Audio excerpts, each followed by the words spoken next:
is Innovating Leadership, Co-Creating Our Future. I'm your host, Maureen Metcalf, the founder and CEO of the Innovative Leadership Institute, where we help leaders be future ready. Today, Jonathan Reams, Chief Creative Officer for the Center for Transformative Leadership in Norway, will be helping us in this mission. Jonathan, today we're going to be talking about what your organization is doing to solve some of the challenges we face as leadership is changing across the globe. Why do you care and what are you seeing? Thanks for that, Maureen, and thanks for inviting me back. I find that there's two trends that have really driven and motivated me. One is the growing awareness and inclusion of developmental perspectives. How do we actually develop leadership in organizations? And the second one is, how do we democratize access to this? How do we make it affordable for organizations and scalable? Because prior, this has been an expensive thing for an elite few in an organization. The challenge is that one, many of the things that are on offer do not adequately address the kind of quality of character or inner work of leadership. How do we help leaders not create storms all the time around them? So one of the phrases a friend likes to use from me is that leaders make the weather. And what kind of weather? So it's a very open metaphor. There are many things that are helpful, but there's this kind of gap and lack in being able to scale and being able to focus on that inner work of leader development. We talk about leadership being a focus on being, relating, and doing, being the biggest element. Many people who initially come to us looking for leadership development of various sorts, they're looking for the tactical, give me the list of behaviors and how do I change. All of that is, yes, important. And as we're in flu season, I would use the virus analogy that bad leadership is contagious. Leaders who behave badly influence their followers to behave badly. And the organization is infected. It impacts every facet of the business. It's very true. What you're describing is people are socialized in to what the leadership culture in an organization is by what they observe from people who are in authority above them. One of the ways I like to think about this focus on more the being part is it's easy to observe the behaviors on the outside and try to change those directly. But the higher leverage points is to go upstream. Where are those behaviors coming from? What are the thinking patterns? What are the emotional regulation or not patterns? What is the deeper sources from which those behaviors come? And we try and target our work there. With things like mindfulness and a focus on resilience, this message is resonating. How are you finding it resonating with people you're working with? Very much around working with emotions. I think this has become popularized a great deal by people like Brené Brown, who has really brought emotion work more into the mainstream, made vulnerability actually a positive thing instead of a negative thing. I see that and a number of people in that field recognizing, you could start with Daniel Kahneman. We are not rational decision makers. We actually are quite biased and emotional in those processes. Or Antonio Damasio, the neuroscientist, saying we are essentially feeling beings who occasionally think. The awareness of these things is becoming, like you say, like mindfulness and other things. People are becoming aware this is worth paying attention to and trying to address. The challenge is they don't always have good models or tools or experiences to do that well with. You've also talked about democratization, and I think that's a really important facet of what you're addressing. It has often been the elite organizations who have access because working directly with you or with me comes at a price, and it's more than $10 an hour. So I'll be interested over the course of our conversation to hear what you're doing and also to share what we're doing as we evolve our work. with the same thing in mind. And frankly, you and I are doing it right now by doing podcasts that are free to anyone across the planet. You can listen to us talk about things that matter. I attended a conference on the international study of leadership in Copenhagen a year ago, December, and there was a workshop on using podcasts to disseminate academic knowledge. Just because of these issues, it's open access, free, it's more easily digestible. People are listening to these things while they're at the gym, out for a walk, on the drive to work. So it is really a powerful tool for broadening the awareness of important topics. So many people have listened to your podcast and your YouTube video. I think you're our top person on YouTube recently. It goes back to me when I did my doctoral work at Gonzaga University. I felt very much that I was out in left field. There were a handful of people that I could find studying kind of consciousness and leadership. And you felt kind of alone there. But then you spend time in the territory and you get to know the other people there, the other pioneers.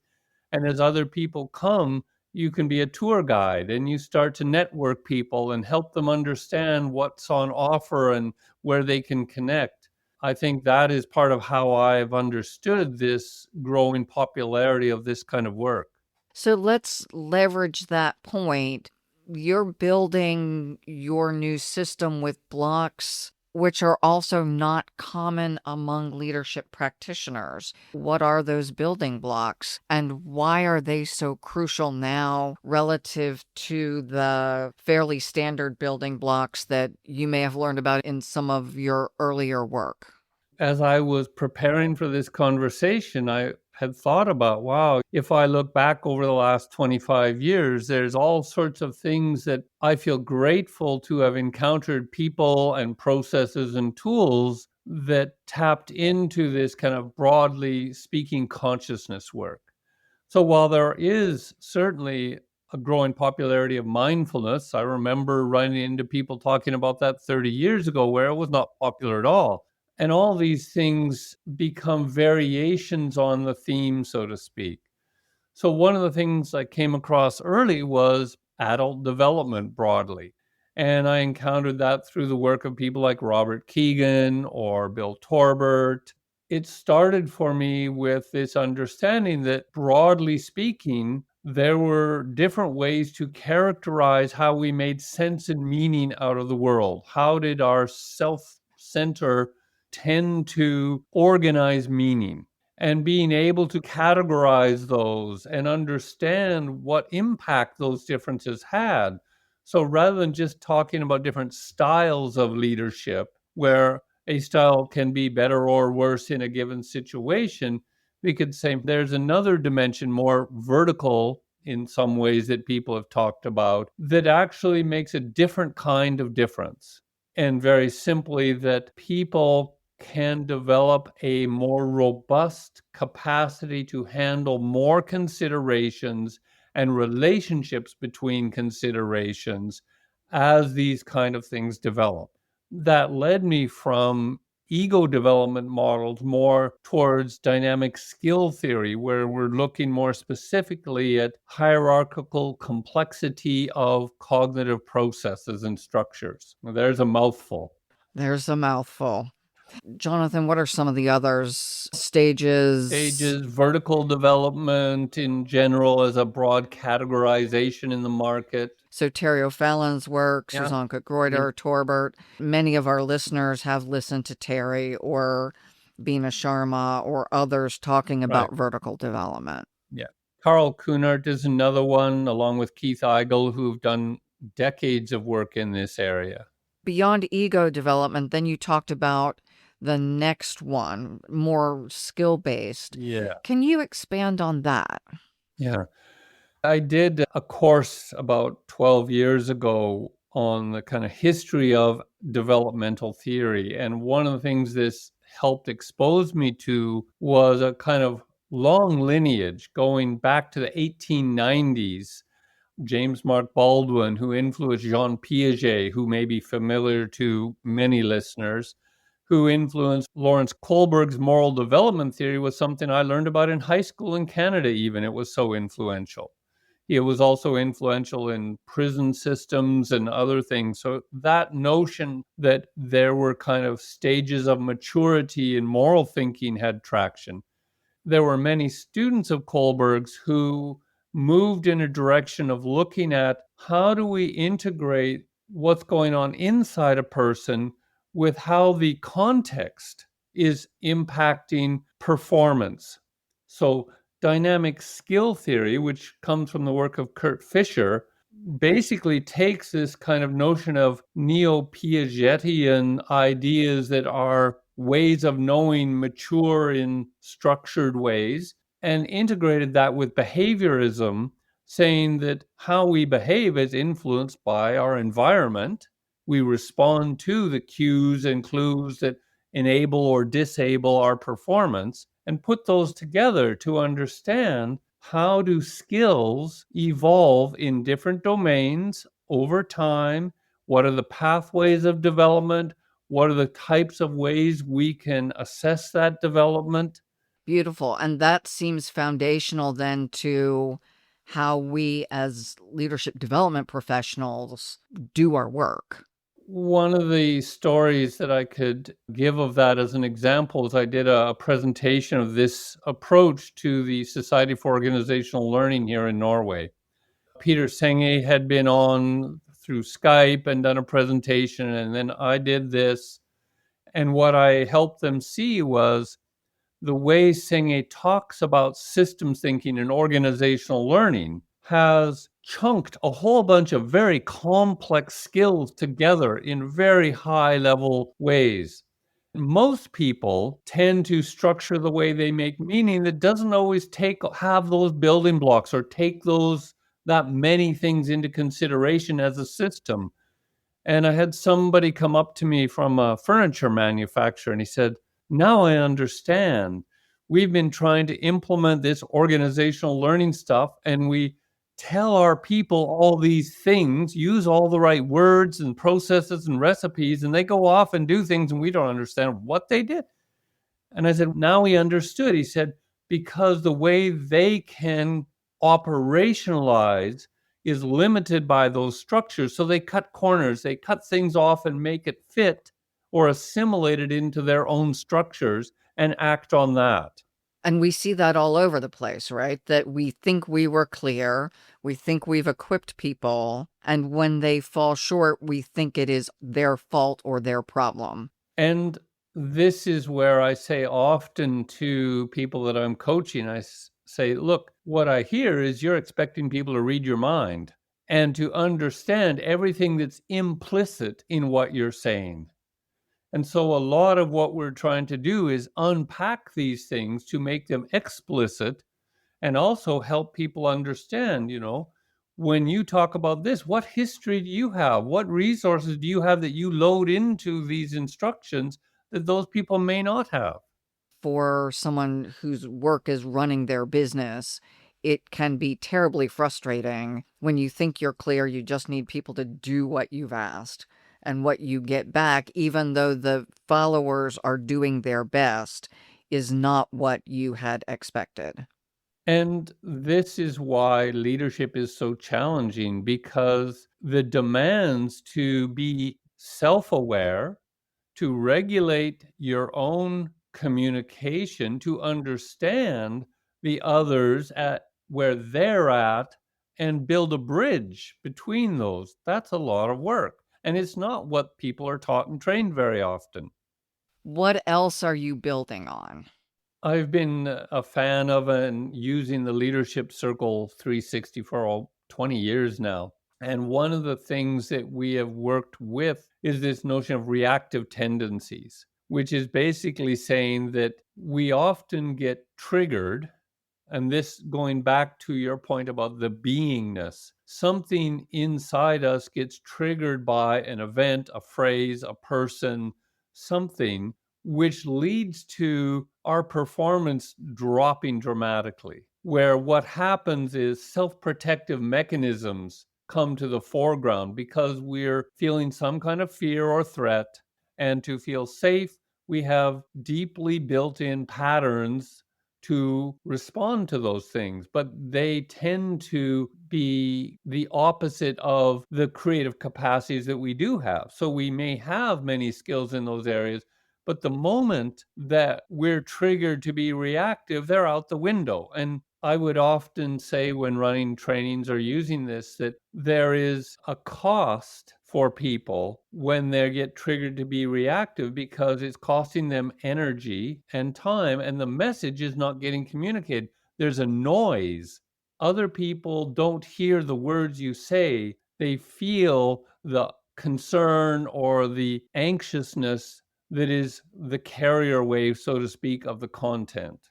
I like that they're not hearing what we say when we're reactive. And that gets back to a prior podcast again, which talked about the carrier waves, that we convey the virus or the positivity every time we interact with people. And if we're not attending to the being, and so the being, relating, and doing is absolutely aligned with the leadership circle work. And that focus on when I am in a reactive spot, I'm doing. I'm not consciously focused on my being. Well, you're unconsciously enacting old habits and patterns to protect yourself as a being. And therefore, the behaviors that come out are mixed. So, very briefly, in terms of relating, we're relating to other people, but the distinction can be between are you relating to try and meet your own need? And therefore, you always say yes, you don't set boundaries because you're afraid if you do, people won't like you. And you relate in that orientation, or do you relate in a way that allows you to set boundaries and say yes and have difficult conversations, but still stay connected? Which is a beautiful distinction, that staying connected constructively, even in hard conversations. And there's two things that follow from this that we work with. One is I started using immunity to change as a follow up for this to give people a process and tool to try to understand what's going on with these reactive tendencies. Why am I doing this? And so, very briefly, for people who might not be familiar, we ask people to say, what's something that if you could get better at would be really meaningful and impactful for you? Okay, great. That's the goal in the first column. Then list all the things that make this a goal because it's not what's happening. What are all the things that go against that that you're actually doing or not doing? And then we invite people to say, okay, do a little kind of mind imagination exercise. Put yourself in those situations and imagine doing the opposite. What goes on in your stomach? What concerns or fears or worries come up for you? Because there's a good reason you're doing the behaviors you're doing. And you can take that underlying worry or fear and turn it into an understanding. Oh, I'm protecting myself from something that in the last part you have an assumption that if I do X, these things will happen. And therefore, I behave like this because I don't want those bad things to happen. So, this is a way for people to understand that there's a legitimate reason for those reactive patterns of behavior. The second part is we use the Arbinger Institute's work a lot, whether you call it being in the box or out of the box, or having a heart at peace or a heart at war, or having an inward mindset or an outward mindset. All of these are pointing to this distinction between being reactive and being creative. And this helped people understand what it looks like to be clean and have the skills that you're developing come to the foreground and have people be able to hear the message because there's not noise in it compared to what are the variations of noise that we can produce. And I want to go back to the Keegan piece, the immunities to change. We refer to that as the competing commitment exercise. I find that to be one of the most challenging exercises to really get underneath what is holding us in those behaviors that we say we want to break, kind of moving past New Year's resolutions or however you language it. I could tell a short story about that early on when I was doing this in the leadership course for the continuing education department at the university. It's for mid-level managers around Norway. I had a person that I met the day after we did this exercise, and back to your virus analogy, she said, I just can't, it's under my skin. I can't get it out of my head to keep thinking about this because it does infect people a way of structuring reflections on themselves as a system internally. It allows them to have a lens for kind of analyzing themselves to make it visible and explicit. I love that, because what we do see is it takes things that were unconscious, makes it conscious. And as long as I can make it conscious in a way that I can stand back and observe, then I can notice it in myself and I have the capacity to choose. But I know I have a choice and Yeah, a path to change the things I really want to change. very much so. These things that I've been talking about for a moment are a lot to do with the cleaning up. If leaders create the weather, then we don't want to be making stormy weather all the time. So we need to clean up these reactive tendencies. We want to try and learn how to regulate our emotions.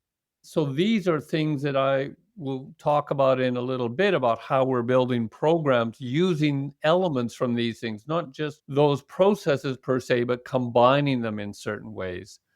The last part then is when we do that work, how can we then build on the skills we have to develop more mature or complex skills, the ability to perform better once we clean things up? This comes out of the dynamic skill theory tradition, and we've worked a lot with a company called Lectica, Theo Dawson and her work. That partly is about assessment. So we have like leadership circle or an LDF profile or stages profile, any of these kind of things. They're ways to get feedback and data on how are you thinking about things. So Lectica has these as well. What they also have is a very simple learning model, this virtuous cycles of learning or VCOLs. And it's nothing proprietary necessarily, but what it does is give you a very simple way of understanding how do we learn naturally? How, as little children, were our brains wired that helped us learn to walk? Because we fell 1,000 times and yet we got up and did it again. What kind of process was going on that allowed us to observe something and kind of say, hey, what if I could do that? What do I need to figure out to try doing that, practicing it, and then looking back and reflecting and saying, okay, what did I learn and how would I then modify what I do next time, what the goal looks like? So we've been taking all of these elements we've been talking about into trying to build scalable tools to democratize leadership development opportunities. What are you building so that you can democratize? What we're doing is gathering a community of inquiry and practice, and we've created a little brand and a website to anchor this stuff. And really, what we're doing is then prototyping and experimenting as much as we can. So, combining elements of all these building blocks to create different kinds of programs that are online that people can go through either self-paced or in a cohort with some facilitation. So we're experimenting with self-paced only online or hybrid where you meet every 2 weeks on Zoom or something and have a peer check-in, social learning, and in between you do individually paced work, with also trying to structure that in a way that the average manager could facilitate it themselves. So trying to make it a very simple running.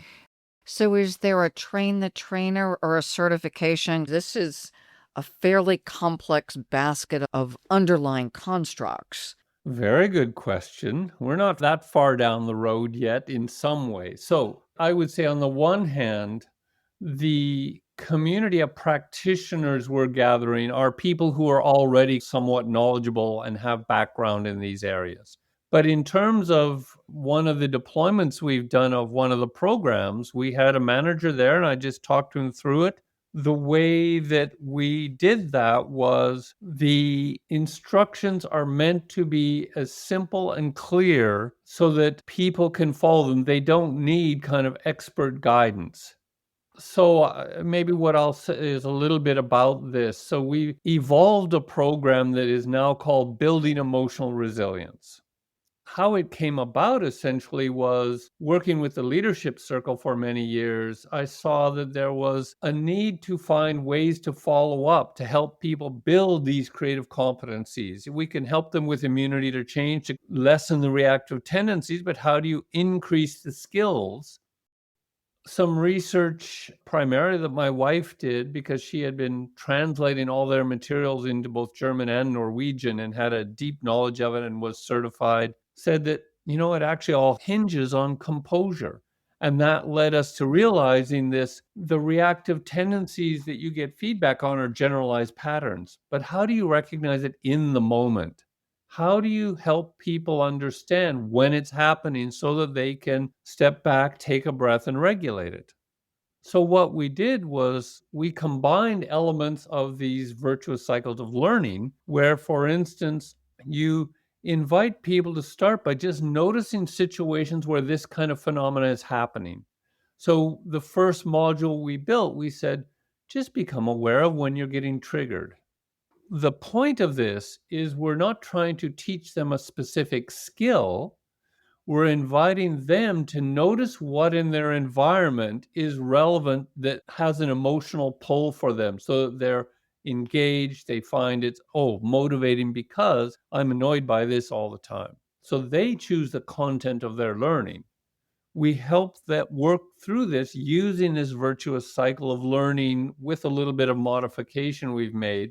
And then we invite them to take a moment to say, okay, now that you notice you're getting triggered, what happens?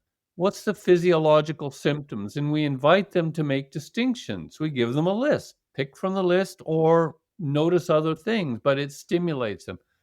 What are emotional things going on? What kind of cognition is going on? What kind of thought patterns and beliefs are coming up for you? So they get more and more familiar with themselves and what's happening, which helps them notice when they're being triggered more. Then, taking part of the immunity to change process, that worry box, third column, competing commitment, we invite them to say, now that you're noticing this happening, what's the underlying fear or worry? Can you name that? And we give them some distinctions to look at, because what we found is that if you help people take whatever kind of fuzzy phenomena is happening for them and get a bit more granular, make distinctions about it. And this was an insight I got from Michael Mascolo's work that was really helpful in making this transition to giving people distinctions to resonate with, which then they practice. They look for, okay, is it this happening or that happening? What kind of fear is it? When they can name that, they're making a micro subject object move. Instead of it being something that's just automatically triggering behaviors, they can name it and look at it. And as you say, then start to make choices. So in the last module, what we invite people to do is replace fear with curiosity. And there we incorporate the ladder of inference, for instance, a bit of that, and say, how can you climb down and look at what's happening and see alternatives, see what else could be going on, and lean into that and be present with it and see what happens. We have a little exercise we walk them through that really seems to help people have an embodied sense of what else is possible. I want to give a story from my own personal journey with immunity to change that will elaborate on that, because you've done a beautiful job of explaining the theory. When I started my company, it was during Enron. I was working at a consulting firm helping set up training floors. That business absolutely went away. I was up for partner, so my job went away, invited to exit. So started my company, but I had a really deep fear about not being good enough, smart enough, able to keep a job. And so my tendency in constricting was I've got to just work harder than anybody else so they won't notice that I'm not very smart. And so I was on a consulting project. I had just started the company, big deal, big company. And people would leave the office around 5-ish, and I would feel physically sick to my stomach. So notice where you're feeling something in your body. I would feel sick to my stomach. And it was this, you can't leave like they're leaving. Oh, and I was getting ready to climb Kilimanjaro. So I really needed to go work out so that I didn't make it halfway up and have to bail. So I'm balancing these things, and yet this overwhelming "you're not good enough" message would hit me every day, and I would find a project to start as people are leaving. And similarly, then first thing in the morning, I would feel the need to be there. So the physiological stomach issue at least gave me awareness. I still have this happen as I'm working at 10 or 11 at night, and I'm like, okay, other people are sleeping. I can ask then, what is the fear at this moment? And is it rational? Now, if I have something that's due the next morning, clearly I'm not being irrational. But if I'm starting to organize folders at midnight, it's irrational. And I think each of us have those competing commitments that we just go on autopilot. That's a great illustration. It embodies so many of the things that we're working with in this program in particular, in that you make progress over time on being little by little more aware of the kind of system one, the automatic habits of behavior. You make them explicit so that you can say, do they actually apply here or not? So you have the option to choose intentionally whether to allow that or not. And I think it also illustrates the point that we're not trying to solve people's problems overnight. We're trying to set them in a direction where they have practices that they can use over and over, like you display in your story. By doing that habitually over time, you build more resilience. And I feel like I have more control over my world, which then is the positive reinforcement loop. What are you looking for going forward? We're looking for partners to play with. So we're really prototyping many things. So we have a platform, we have a demonstration of something we've built for a client, and we're going to build a sandbox where people can come and actually play with their own clients. We've built a number of these virtuous cycle of learning activities that people could try out with clients. So we're really inviting people who are interested to follow up and contact us and say, hey, this sounds really cool. Can I learn more and can I try it out? Beautiful. I love your work. You are prototyping delivery models and you continue to evolve them. You're really a master of this craft. Thank you. I will think about that later in life, whether I would agree or not. I think what I have really taken to is this cyclical approach to learning. So it's hard to commodify and commercialize something yet because we know we can do it better. And that will be one of the things we're trying to gauge with people. Is this working to enough of a degree that we could try and package it more and go to market with it? Because we're still really, along with a number of other people that I know of, trying to experiment in this space of simple apps, simple processes that you can go through. And for us, it's combining this ability to clean up these reactive tendencies, go through immunity to change like processes, with positively developing skills that can be calibrated to the level that works for a person. Back to the story of people that aren't able to follow instructions, quote unquote. What is the leader's role here to help people learn to cross that bridge to actually be able to operationalize things in the way that is intended? And democratizing that. So as the world of work disaggregates, we need everyone to be able to lead, even though they're not at the largest companies. Even in those largest companies, this kind of training is often only for executives. But there are many people throughout the organization who could benefit, for whom just being able to regulate their emotions a little bit better would help them get along with colleagues. We're prototyping a program on relational resilience. how can they use challenges in relationships to learn from how to make those better? How would you want people to reach out to you if they are interested in prototyping? We have a website called Adeptify.